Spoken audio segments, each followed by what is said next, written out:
सोलापूर न्यूजमध्ये आपलं स्वागत आहे. सोलापूरमध्ये आंबेडकर जयंती मिरवणुका डीजे मुक्त, पोलिसांचा इशारा. सोलापूर, दिनांक 31 मार्च 2024.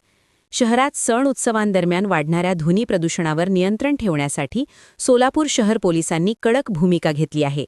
एम राजकुमार यांच्या नेतृत्वाखाली गणेशोत्सवानंतर आता डॉक्टर बाबासाहेब आंबेडकर जयंतीच्या मिरवणुका देखील डीजे मुक्त काढण्याचे नियोजन करण्यात आले आहे. यासाठी शहरातील MIDC व फौजदार चावडीसह विविध पोलीस ठाण्यांमध्ये मंडळांच्या पदाधिकाऱ्यांसोबत बैठका घेण्यात येत आहेत. पोलिसांनी स्पष्ट सूचना दिल्या आहेत की डीजेवर बंदी असल्याने कोणत्याही मंडळाने डीजेसाठी ॲडव्हान्स देऊ नये, अन्यथा आर्थिक नुकसान होऊ शकते. ध्वनी मर्यादा आणि नियम लागू. सर्वोच्च न्यायालय यांच्या निर्देशानुसार निवासी, व्यावसायिक आणि औद्योगिक क्षेत्रासाठी आवाजाची मर्यादा निश्चित करण्यात आली आहे. तसेच रात्री 10 ते सकाळी 6 वाजेपर्यंत लाऊडस्पीकर वापरण्यावर निर्बंध आहेत. पूर्वी मिरवणुकांमध्ये डीजेच्या मोठ्या आवाजामुळे रुग्ण, गर्भवती महिला, ज्येष्ठ नागरिक आणि रहिवासियांना मोठा त्रास सहन करावा लागत होता.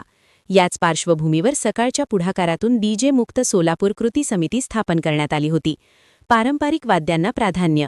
पोलिसांनी मंडळांना आवाहन केले आहे की मिरवणुकांमध्ये डीजेऐवजी पारंपरिक वाद्यांचा वापर करावा. मर्यादित आवाजात 4 स्पीकर्स लावण्यास परवानगी देण्यात आली आहे. पोलिसांच्या कडक सूचना. विनापरवाना मिरवणूक काढू नये. डीजेचा वापर पूर्णपणे टाळावा. डिजिटल फलक व लेझर लाईट वापरू नयेत. नियमांचे उल्लंघन केल्यास डीजे जप्त करून कारवाई होईल.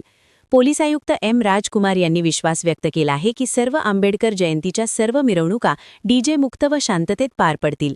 मंडळांकडूनही या निर्णयाला सकारात्मक प्रतिसाद मिळत असल्याचे त्यांनी सांगितले. बघत रहा महाराष्ट्राचा नंबर 1 चॅनल सोलापूर न्यूज.